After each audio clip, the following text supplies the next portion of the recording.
There's different North American government agencies that regulate and define hazardous materials. There's laws, regulations, often viewed negatively as too restrictive or limiting. 1986 Fire Service Professional Organization, they represented both labor and management, and they testified before the U.S. Congress for some of these. Okay.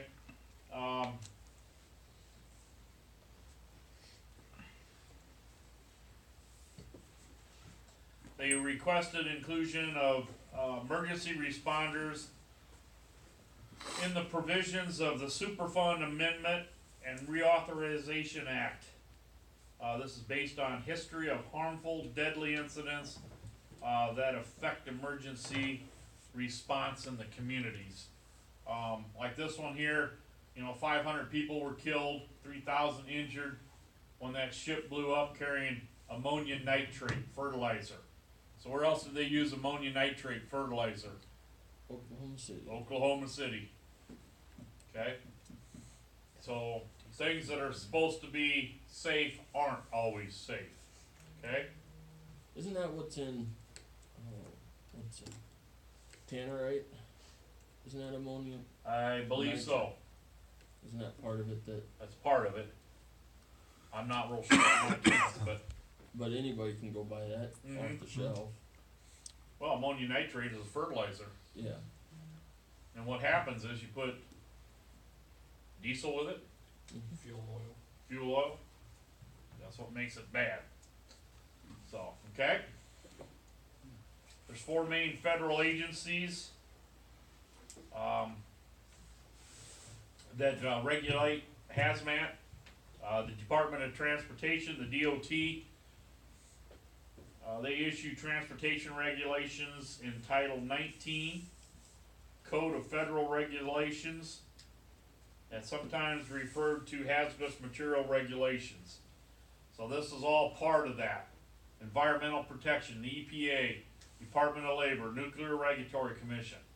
These are all ones that regulate hazmat incidents.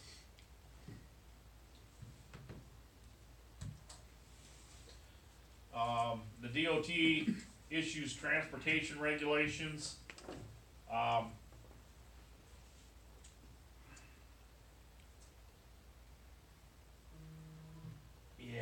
Yeah, this is the one in Kansas City.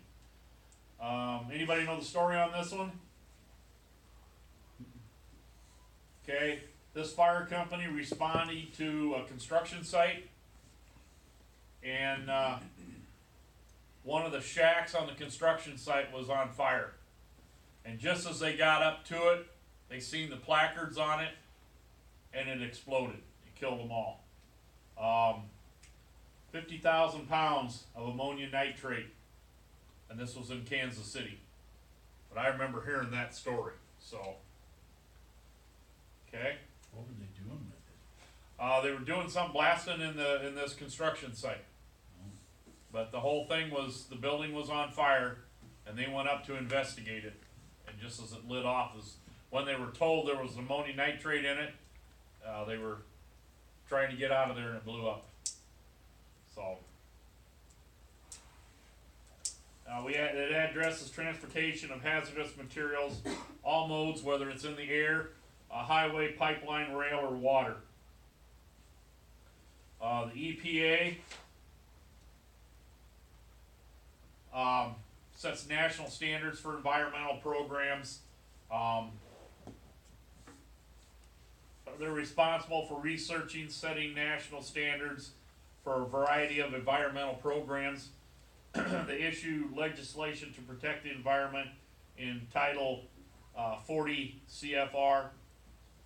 Has anybody ever had to deal with the EPA? Yeah, anytime you get around water, around air quality, EPA is going to be in there. I used to know the EPA guy from Kansas City used to come up here and do hazmat training down in Ames, so I knew him very well. Some of the stories he could tell you would make you change jobs. Okay?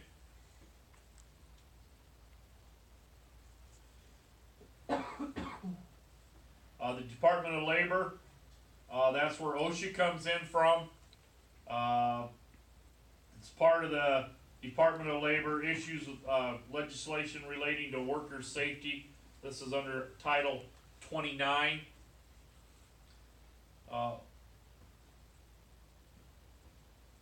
OSHA legislation of interest to first responders include Hazmat regulation. That's 1910-120. There's hazard communication regulations. That's 1910-1200. Process safety management of higher hazardous chemicals. That's 1910.119. Has anybody ever looked at 1910? The thing they have, the regulation 1910. Man, that thing is thick. I mean, it describes everything. Okay? So, hazardous communication standards, that's designed to ensure information about the chemical hazard and associated protective measures are out to all workers and employees, so everybody knows what's hazardous.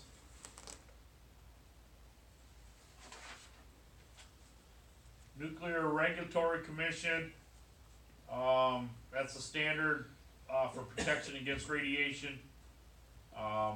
U.S. commercial nuclear power plants, civilians use nuclear materials. Primary mission is to protect public health, safety, and the environment from the effects of radiation. So that's kind of what the Nuclear Regulatory Commission does. Several of the agencies involved with hazardous materials. The Department of Energy, they manage nuclear or national nuclear research and defense programs. This is also includes where they store the high-level nuclear waste. This all goes through them. They oversee the national nuclear security. Department of Homeland Security.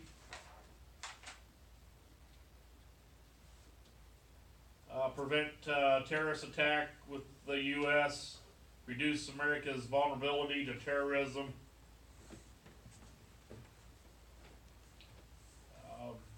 There again, they're going to be watching for terrorist attack, national disasters, other large-scale emergencies.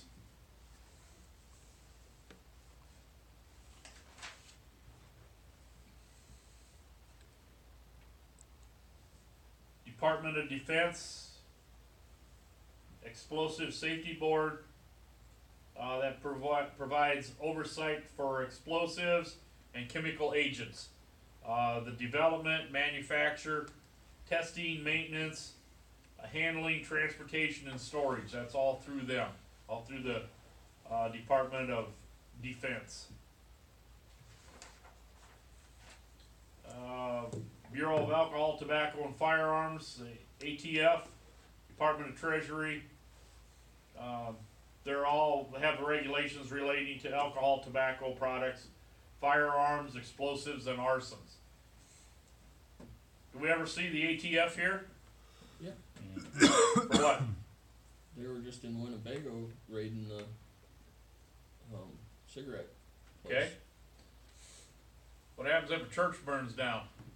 Yep. You'll see them there right now. Okay, we had one in Spirit Lake, and they were there with just a few hours. They were there, and it wasn't even a major church. But yeah, so they are around. Your Department of Justice. That's your FBI agents. They investigate theft of hazardous materials. They collect evidence at scenes, crime scenes, prosecute criminals. Okay, so that's all part of them. 4 major agencies regulate hazardous materials. There again, we got that Transport Canada, Environment Canada, Health in Canada, Canadian Nuclear Safety Commission.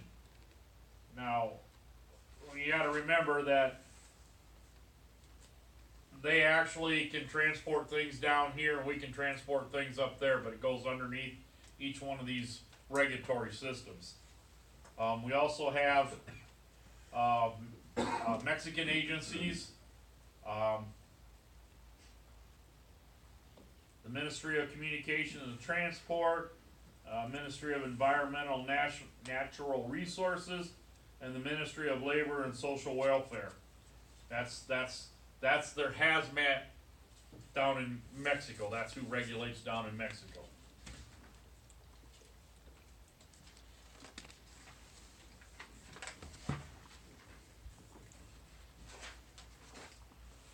Let's get the page. First responders will likely have to deal with a hazardous material incident. Most of these are going to be flammable or combustible liquids, or corrosives. You got to remember, we're in a farming community, so there's definitely going to be anhydrous ammonia here. Chlorine is another one. Chlorines go to pools and a lot of water treatment plants. And hotels. Yeah, with pools, anything with pools. Oh, it's using it. Every one in the lakes has chlorine gas. Every hotel that we have has chlorine liquid for their laundries, and every one of them has sour to help with the iron, and mixed together it makes chlorine gas. Okay. I didn't know that. Okay. That's why we do class, so we learn things, right? So, you gotta remember now, just because it's anhydrous ammonia, we're gonna see it in the pigs going down the road. We're gonna see it in the fields. Where else are we gonna see it? Ethanol plant. Okay, where else? And it might not be in the same container. Meth house, exactly. What do they take them in? Gas cans. Well, they take them in igloo coolers. Whatever they can. They can take it in propane cylinders. Do you know how to tell if it's in a propane cylinder? Discolored valve. It turns it what? I think it blue-green maybe. Turns it green. If they put anhydrous in a propane, it takes that copper handle or brass handle and turns it green. So you know that there's not propane in there. So. So just on a really small farm.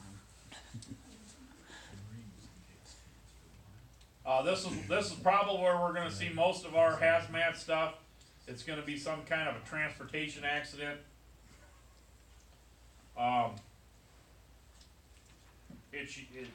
Statistics indicate most transportation incidents occur via highway or by air, rail, or water. So this is where we're gonna end up with most of it. Okay, how many know what that placard is on there?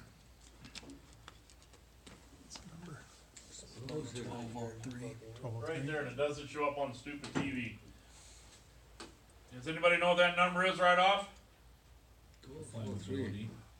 1203? That's the chemical that you look into that book. Okay, what's the red mean? Flammable. It's flammable.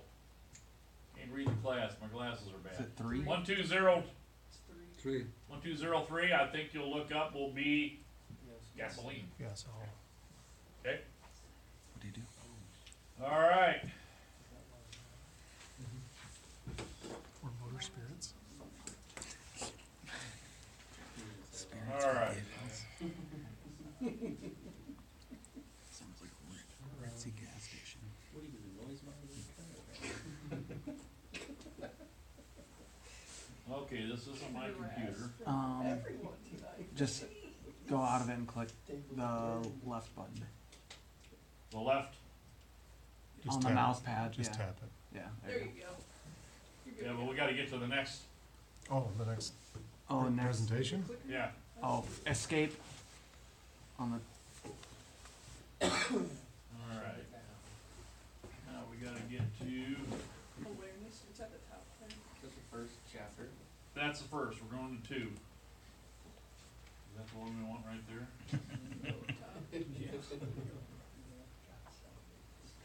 I had it all figured out on my computer.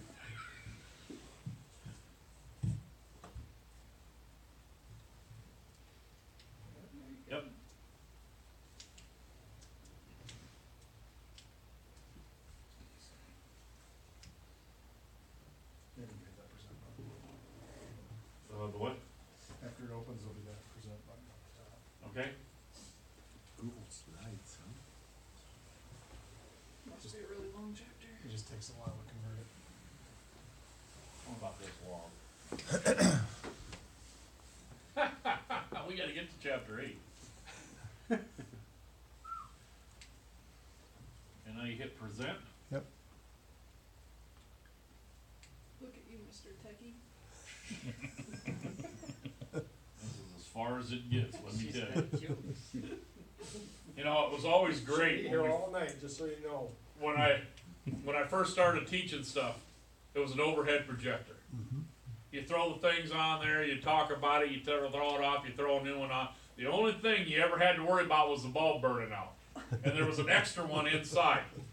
These things, you know, when I was a senior in school, way back when, alright, 1976.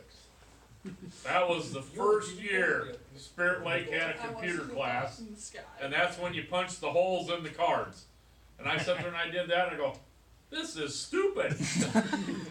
How is this faster? And now, we got 3-year-olds that can get into these stupid things faster than I can. Man, You should have taken your hole punching more seriously. I should have. Yes, I should have.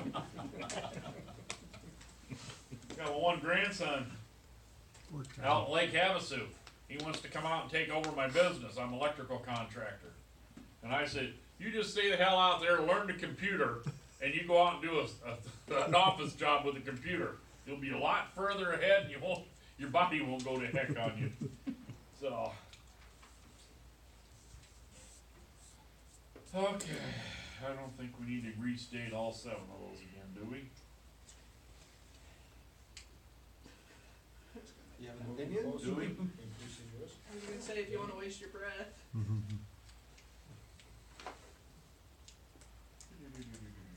Okay, I just gotta find out where I'm at here. You're an Okoboji. Yeah. Okay, now we're gonna start talking about some of the materials. Everyone's jokes. You gotta remember that the closer you move to the hazardous material, you increase your risk. Okay? We got any cops in here? Tell me no. No. Okay. Bruce. I'm not raising my hand. Bruce, Do you know how to tell where the hot spot is, the hot zone? when the cop rolls over. When the cop's laying still. Luke and Aries. Do you know where the warm zone starts? They're doing the guppy flop. Yeah, that's how you tell. So, but yeah, the closer you get to the hazard, then your risk increases. So, that's why we have, everybody's got binoculars in their ambulances and fire trucks, right? There's a reason we have those. You know what the old rule was for hazmat? Yeah, we're way too close. You can't cover it up with your thumb, you're too close. Okay? So just remember, like when you're looking through your binoculars, you're gonna be looking for those placards, you're gonna be looking at some of the container shapes and trying to get a clue that way of what you might have in there.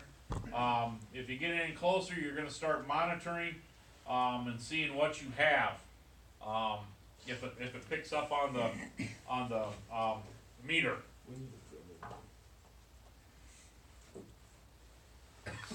Some of the clues that you're going to look for hazardous materials, you're going to look at what type of occupancy it is, what kind of factory it is. Sometimes that'll tell you what kind of chemicals. It won't tell you all of them, but you can kind of guess what some of them would be. You're going to look at some of the container shapes. You can tell if they're under pressure or if they're just liquid. Look at the placards and the labels and the markings. There again, we need to really, you know, when they come down by and do the hazmat refresher, you know, I don't care what else they do, they should drill that into your head, what's in that ERG. So you can look at that and you can know this will work and this won't. Okay, but you need to know that stuff. Look for markers. Look for colors. Written resources. Where are we going to find written resources? If it's a truck. Truck driver's going to have Get in their door. in the door. Yep. If it's in a factory, you'll look for the MSDS. Okay, although I know sometimes, SDS. yeah. Yeah, they changed that. They No, still, it's, They don't call it that anymore. SDS. They took away the M. yeah, It's Yeah, no. universal now. it's just like CPR. If they leave it alone, everybody know how to do it. You know, but they gotta change stuff around. But yeah, you need to know where to find those resources, whether it's in a factory or whether it's in a truck, whether it's in a train. Who has it on a train? The conductor. Where's the conductor? The front. Is he always in the front? Not necessarily. Depends on the kind of train. Depends on the kind of train. Yep. He might be in the caboose. He's on an end. He's on one of the ends, either front or the back. Okay? Senses, you're gonna be able to tell some of your senses. Like if you got chlorine gas and you're a ways away, you can kinda get that whiff of chlorine and that tells you right away to back up. Okay, cause that stuff's really bad. Make sure you're using your monitors and some type of a detection device. They make those 4 gas meters and 5 gas meters for a reason. Use them because it'll make it safe for you.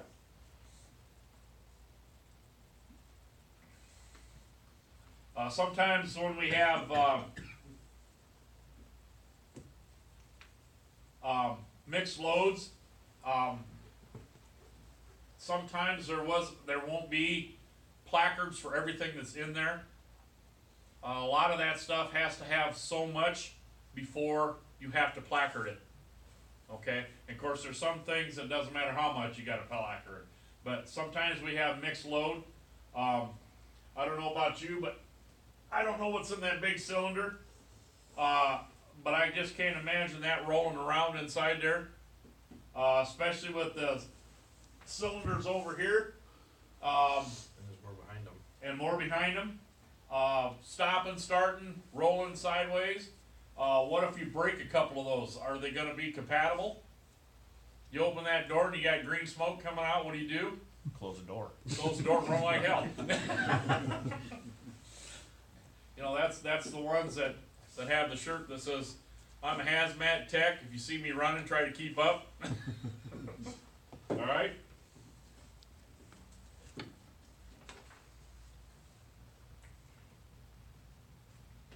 Okay, some of our pre-incident plans, our occupancy types, locations. You gotta know that hazardous materials can be, we can find them anywhere. Okay, we even have hazardous materials at home. Okay, what do you got underneath your kitchen sink? All kinds of cleaning products. Bad stuff. Okay, what if you mix bleach and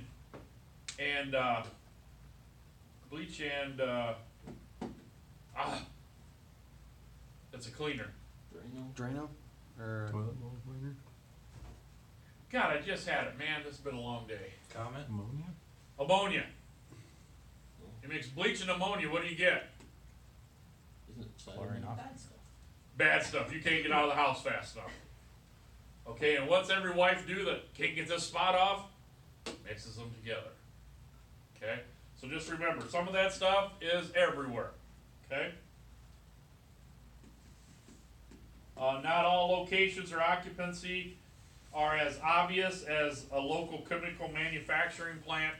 One nice thing about those, you pull in, usually if there's a fence, there's something on the fence that tells you what's in there. If not on the fence, it's on the door that you get in. And they gotta tell you what's in there, how reactive it is, what it is for your health, how flammable it is. So they gotta have that stuff out there so you know. May have little or no warnings when hazmat is transported through your area. Like I said, some of these mixed loads, if there's not enough in it, how many, is it UPS that can ship black powder? It's one of them. But you never see a placard on one of them. But there's only like, is it 5 pounds they can only haul? It's not very much. But you never see, so it's never enough to be placard. Okay? That stuff can come down by road, rail, waterway. But what we want to start looking at is making sure that we have pre-incident surveys, structures, occupancy types, anything that can give us the first clue that hazmat may be involved in the incident. Okay? just like the first time we went to Polaris here this year. Or was that last fall, whatever it was. We got a call for the explosion in the paint room. What do you suppose we're gonna run into in the paint room? Paint. Methyl ethyl bad stuff. Methyl ethyl bad stuff, because there was a ton of it in there. Okay, so that's things we gotta look at, that's things we, of course, you go into some of these plants, are they gonna tell you everything they got? They're supposed to. They might not even know. Sometimes it's in, sometimes it isn't. You know, it's only, some of those things are only there a certain part of the year. Okay, go to, Person who knows is you guys don't have an elevator here, we don't have one in Spear Lake anymore. What if the fertilizer sheds on fire at an elevator, what do? Back up. You let it burn, you put water on it? So that's something you need to sit down and talk with the elevator people. Because they do have a policy that most of the time if it's in the fertilizer shed, you let it burn.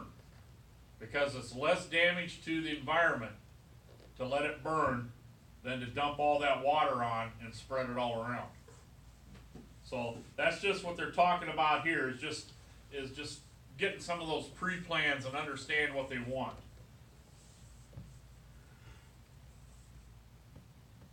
You know, we got the clandestine labs now. How about the illegal growing operations? What are those?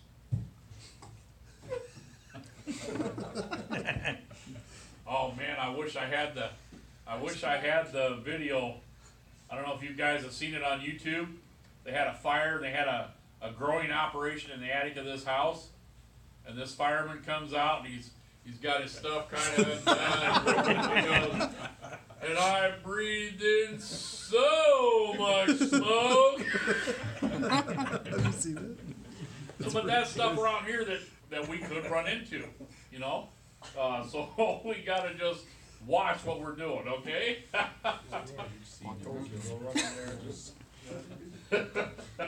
You won't wanna know Me what I'll next, do me when next. I come out. Everybody done with. They just yell next door right now, bro. Hey, these labs, these drug labs, you gotta remember, we can get them in anything. Sometimes they cook meth driving down the road in a car, they're cooking it. Sometimes they're in campgrounds. Sometimes they might be in a hotel room. What's the big problem when they cook meth? Off gas. What's left over, but Off gases. it off gases and stinks. So it makes it hard for these guys to cook some of this stuff. So we have to watch that. And the big thing with labs is it might not always be the chemicals in there, but they booby trap it. So you could get killed before you even get to the nasty stuff. So just kind of keep that in mind.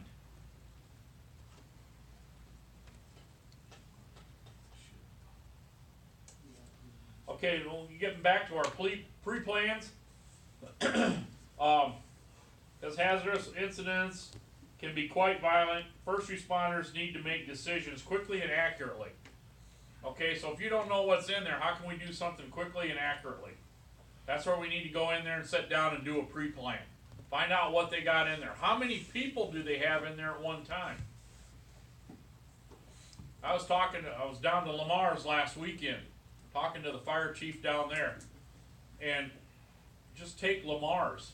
There's 2,500 people that come into town to work at Blue Bunny. Just at Blue Bunny. How can you account for all of those people? You know? So that's things we have to watch for. We have to know what's there, how many people are there so we can get them out. You know? So that's all the pre-planning is. We need to go through and we need to do that. We need to look at what access do we have? What egress do we have? Okay?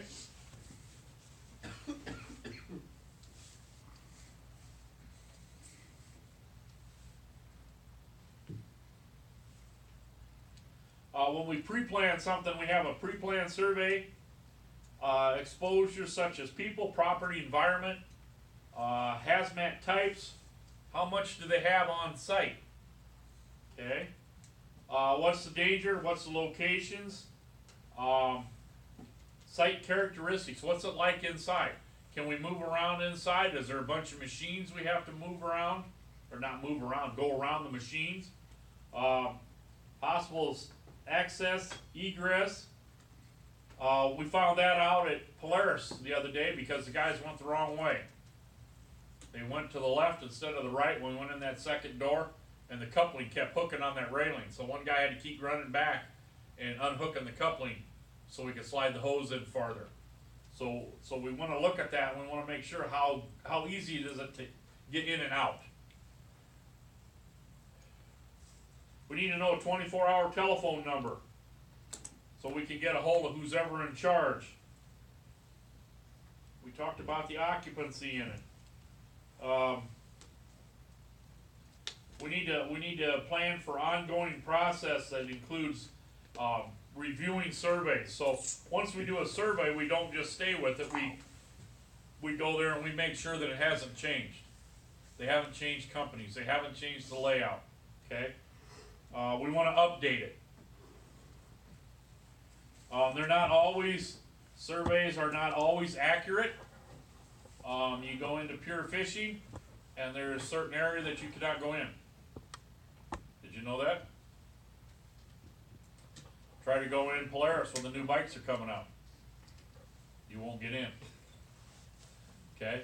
So there's some of those that are trade secrets. So you can't get in and you can't find out some of that stuff. Always expect to find the unexpected. Occupancy types. Certain occupancies are likely to have hazardous materials.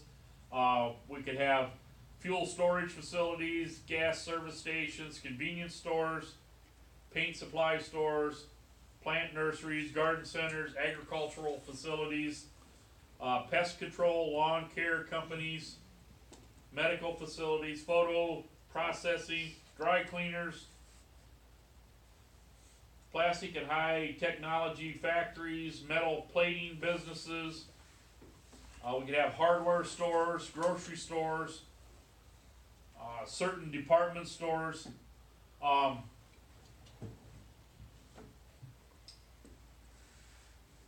What would you think would be probably one of the most hazardous buildings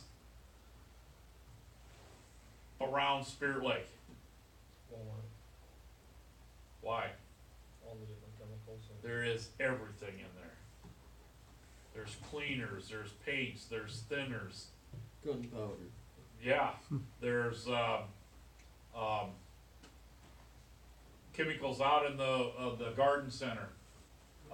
Chlorine for pools. The auto care. Auto care. And do they have to placard any of that? It's because they don't have that much.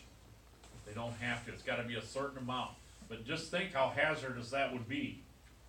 Have you ever had to go into a place like that for a fire? We've been out to Walmart 3 times now.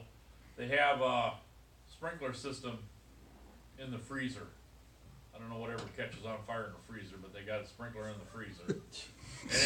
and it sets the head off every once in a while. We gotta go out there. The alarm's ringing, and you think anybody will stop shopping and go outside? Nope. We're running in there with SCBA's on and they're still shopping, so there's a problem right there that you gotta take into account when you have a place like that. Okay? There's a couple restaurants there.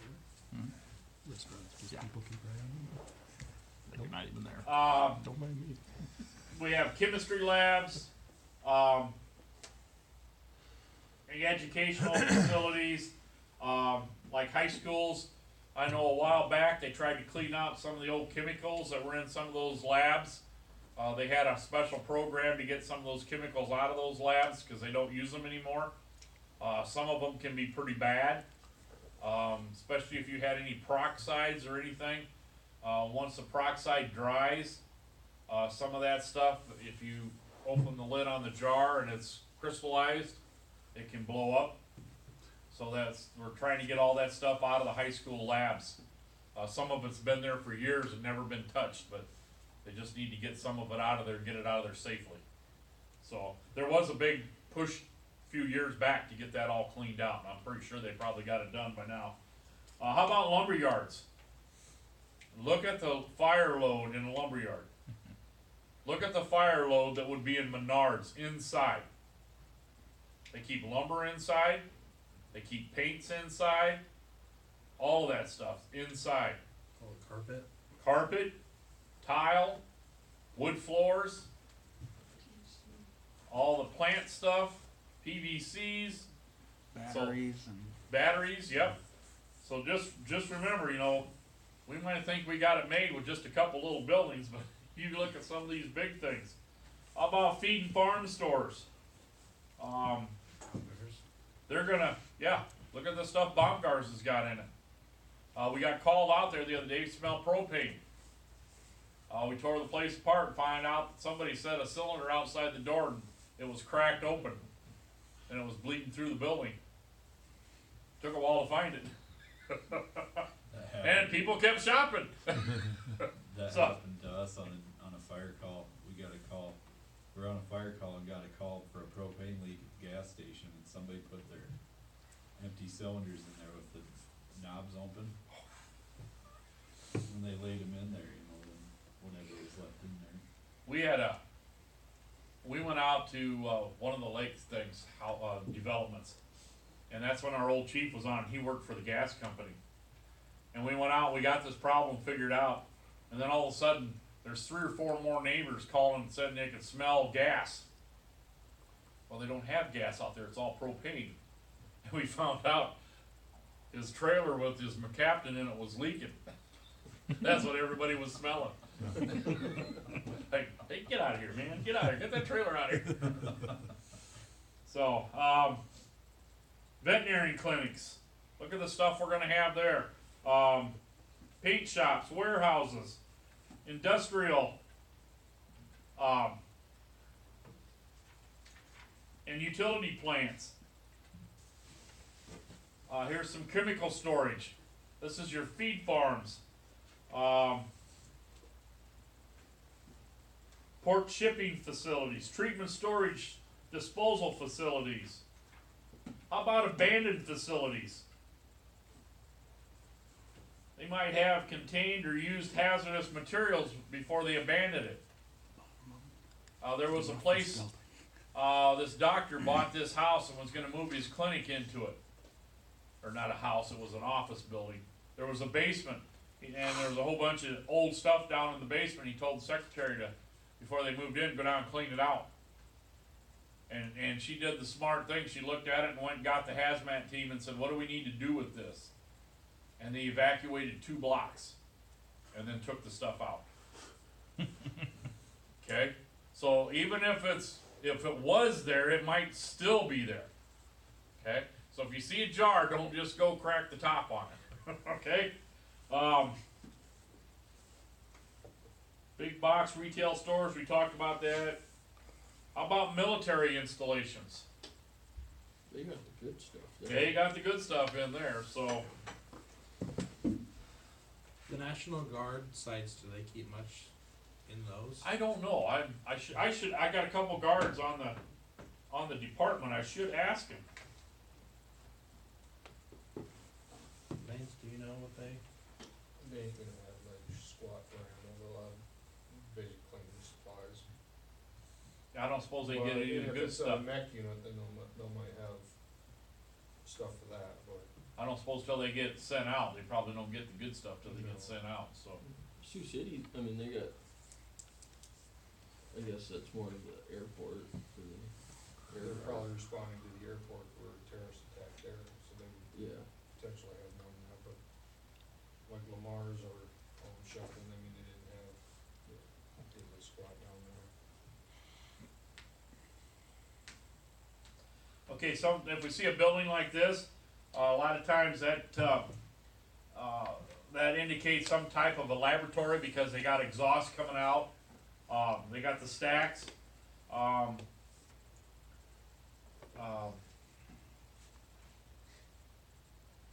We just want to make sure that we understand that that's a lab.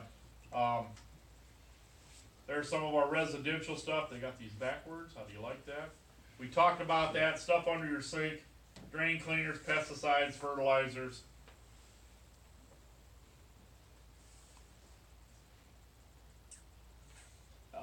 Hazmat transportation accidents,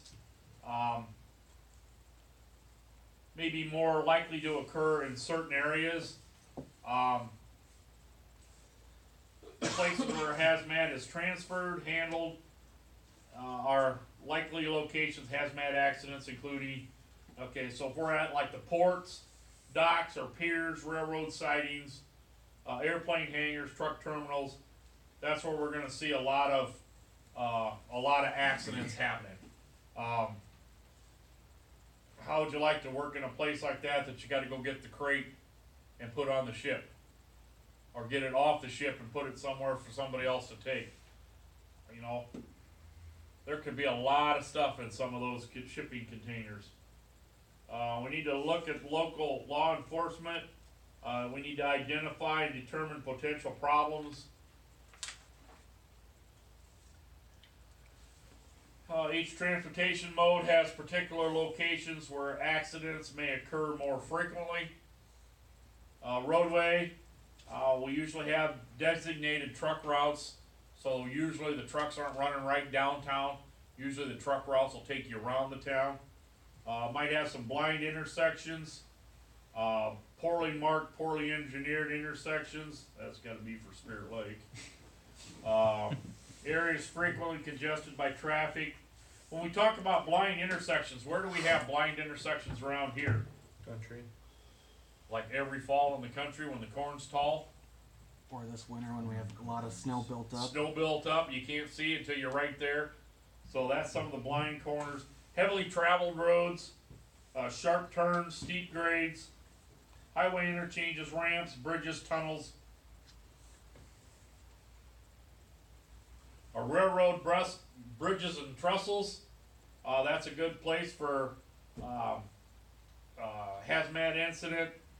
Depots, terminals, switches, classification yards, poorly laid or poorly maintained tracks. I do believe that's what happened over at Granger.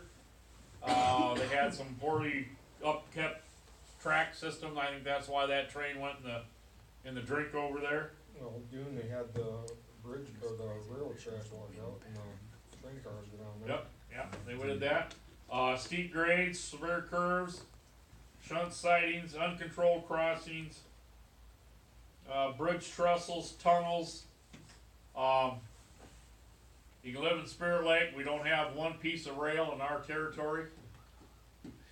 Pretty nice, except we gotta go over to Superior and help them with the ethanol plant over there, and everything goes the other way towards Esterville and Granger. Waterways, difficult passages at bends or other threats to navigation, bridges, other crossings, piers, docks, shallow areas, locks, loading and unloading stations. That's where we can all have problems. Airway, fueling ramps, repair maintenance hangars, freight terminals, crop dusting planes. Oh, there's some crazy people. Okay. I watch some of them sometime, and they gotta be wired, let me tell you, to do the stuff they do. Wow. Pipelines, how many pipelines do we going through here? A bunch. Bunch. More than you think. Yeah, a lot more than you think. Pipelines that expose crossings over waterways or roads, pumping station, construction, demolition sites, storage facilities. We also need to pay attention to water levels in the river and the tidal areas.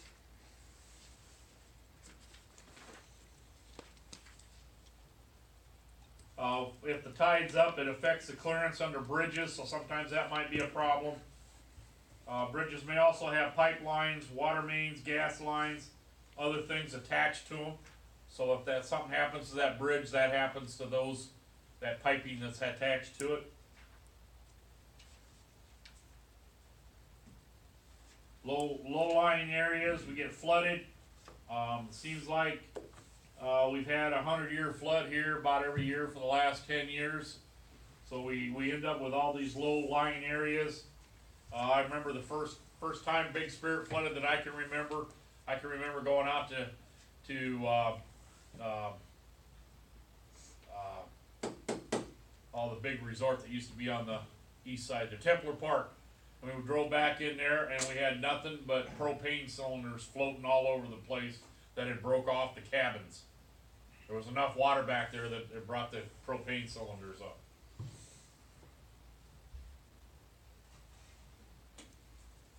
And they talk about the tides again. Remember, the tides are always changing. Watch the flow rates, back eddies.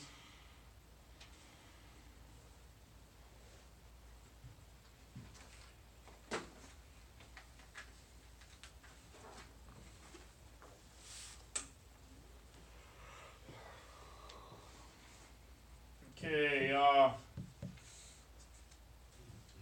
containers provide useful information about the material inside.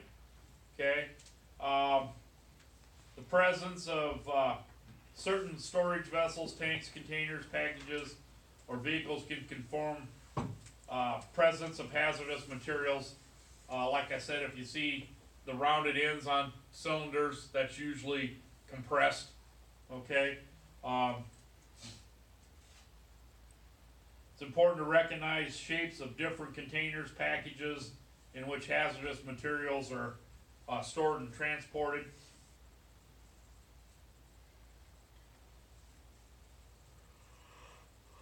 Hazmat containers are sometimes classified according to transportation mode. So we could have like a highway cargo, cargo truck, rail cars, vessel cargo containers, intermodal containers that transfer between modes. We could also have containers, bulk containers. This includes transport vehicle or freight containers such as cargo tanks, rail cars, portable tanks, intermediate bulk containers, intermodal containers. That's what we just did, meet the criteria. Okay, so some of these are packaged by weight, volume, mass, or weight, liquid. Some of these are packaged in capacities is greater than 119 gallons as a receptacle for a liquid. Maximum net mass is greater than 882 pounds if it's a solid.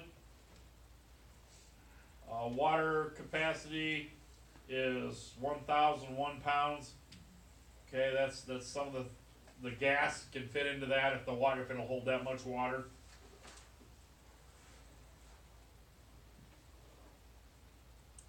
Non-bulk packaging is smaller, so some of this stuff is in different containers. Smaller than minimum. Establishes for bulk packages includes drums, boxes, carboils, bags. So we could be getting that stuff in all kinds of different items here. Pressure containers, compressed gas cylinders. Most of us are familiar with these. Pressure containers designed to hold product under pressure. Gas, liquefied gas, gas dissolved in liquid. Pressure containers have potential to release great deal of energy if involved in an accident. Okay, this shows when stress and pressure of containers, they can cause a rupture, and if they rupture, it's real violent. This kind of shows you what we have with like a propane. We got liquid in the bottom. It's heated, so it's got flame impingement. So then it starts making more gas. So then the container can't hold it anymore. So then we get a violent eruption. Okay, they call that a blevy. boiling liquid expanding vapor explosion. Okay? That's a good thing to remember. Okay?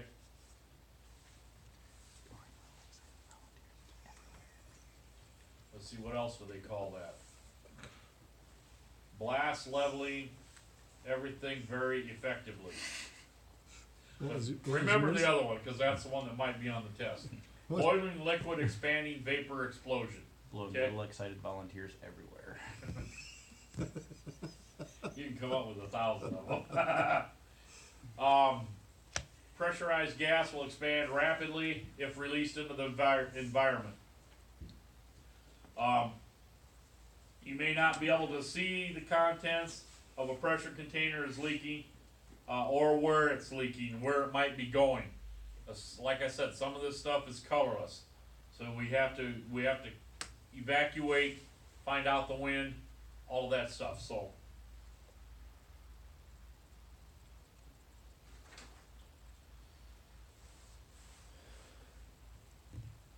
Just remember, if it's pressure container, it can kill you.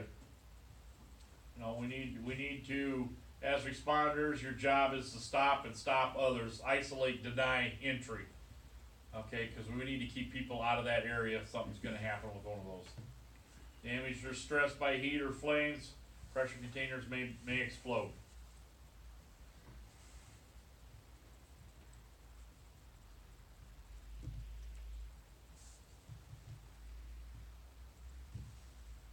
Pressure containers, we talked about this, have the rounded spherical ends, and somewhere on them they usually have a bolted manway.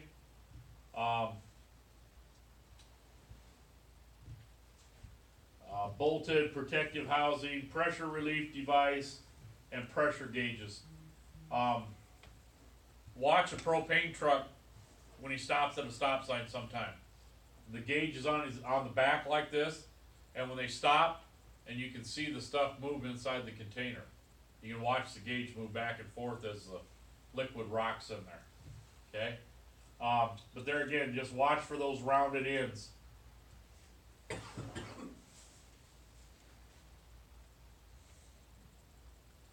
Okay, that would be your rail car. See, it's got the rounded ends. Sometimes they bolt extra pieces on there. That is for protection, because if you ever watched a train derail, a lot of times stuff will come up and punch the ends, so they usually put protective layers down on the ends.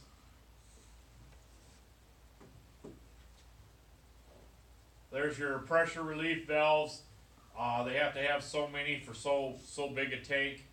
I've seen some of them where they got 3 or 4 relief valves on them. Anybody ever heard a relief valve going off? When it's screaming, it's screaming. When the relief valves were going off in Elbert City, the two guys were talking, they were nose to nose screaming at each other and they couldn't hear each other.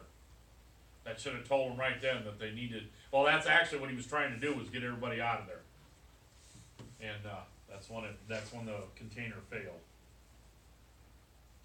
Was it last year in Alto where they had the ammonia release through the relief valve? I didn't hear that one, so. Was it Anybody Alto know? or Really? One of them two down there. But it wasn't even forming a cloud. When it was Really? coming out. They had to use their infrared gun. See where was that? Okay. There's another pressure container. Somewhere on it, somewhere will be a pressure gauge, so we can always look for that.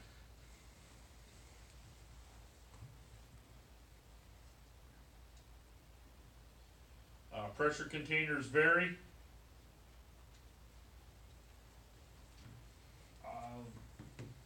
Guess you can look at them there. If I think about it, I'll try to bring it Saturday. I have a picture of a propane cylinder for a grill that blevied. It's got a rupture right across the top of it, and I got a picture of it. So I'll try, if I remember, I'll bring that in so you can see it. They do, don't think just because it's a little gas grill cylinder that it can't happen. It does. We pulled up on a fire up in, Crandall's Lodge, and 3 of them went off in a storage shed. So, okay, so we can get pressure containers, they might not all look the same, but somewhere they got pressure in them.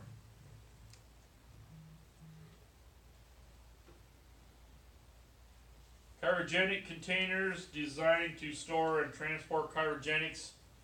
That's a gas that sometimes turns into a liquid at or below 130 degrees Fahrenheit. Minus 130 degrees Fahrenheit. So do we wanna go right up there and touch that stuff? No. Not if you wanna keep your little fingers on. Okay, so just remember, cryogenics are cold. Sometimes called refrigerated liquefied gas. Some containers may be pressurized, though not to the degree of pressurized container. This is one like you'd probably see at the hospital. It's cryogenic, but it's probably liquid oxygen. The vapors are cold. If you get a leak, you'll have a cloud. Vapor clouds could be flammable, toxic, corrosive, or an oxidizer. Depends on what particular chemical is in it. Sometimes when we do have a release of this gas, sometimes it may happen very rapidly. A spill or a leak will boil into a much larger vapor cloud. Vapor clouds are flammable, toxic, corrosive, extremely cold. That's the thing to remember, extremely cold. Any clothing saturated with cryogenic materials must be removed immediately. Particularly important if vapor is flammable or oxidizer. We need to get them out of there, get them out of the vapors as quick as we can. Remember, cryogenics displace oxygen, so it's an asphyxiant.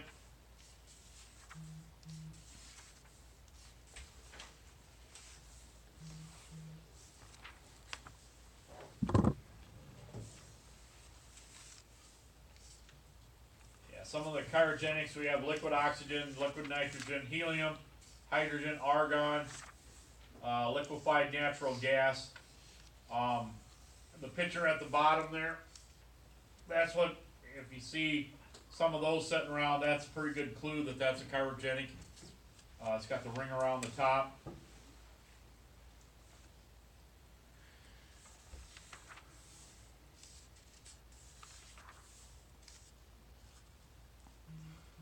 This is how we might see one on a truck. Sometimes they attach this transportation container that would have something cryogenic in it, something very cold.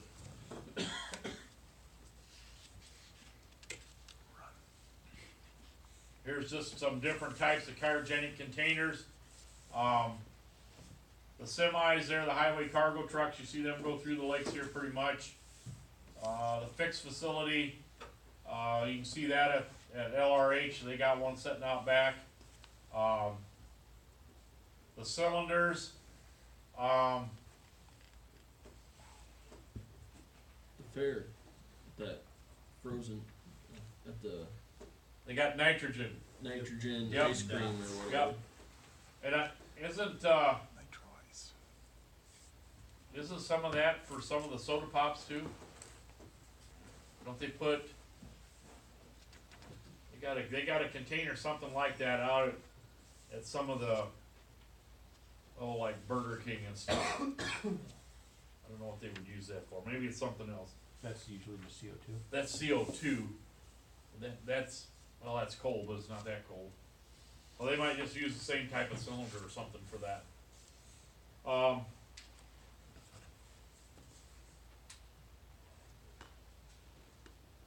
There are many types of liquid containers. We got bottled, gasoline containers, paint pails, drums. Fixed facilities, liquids can be stored in containers that hold many millions of gallons. Large quantities transported in tanks via highway, rail, other modes. Many liquid containers have some pressure due to the liquid's chemical or physical properties, but it's not really pressurized. Pressures will be real low. Even though there's a low pressure, they can still be dangerous.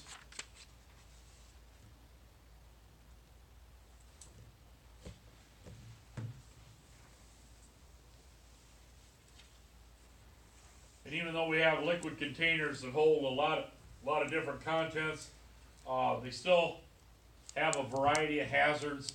And here again, it's pressure, it's heat, reactivity, how corrosive is it, how toxic is it. That's stuff that that some of these containers will do. Some liquid containers, when exposed to heat or flames, may rupture violently or explode.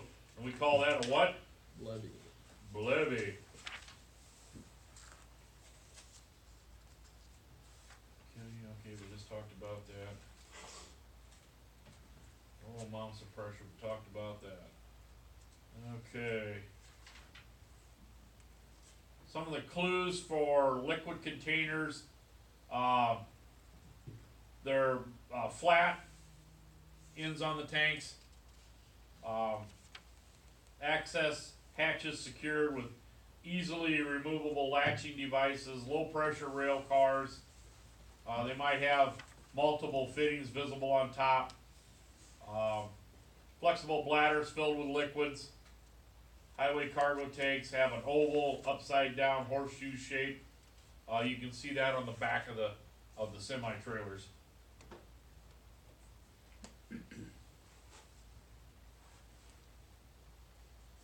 You can kind of see that horseshoe shape there. That's kind of an oval. There's your flat-ended one, so that's most likely just has liquid in it. Solids, they can be toxic or they can be corrosive. Some may release energy. Some may be reactive. They engulf, suffocate, or crush. Airborne particles may explode. So that's some of the solid stuff that we have to deal with.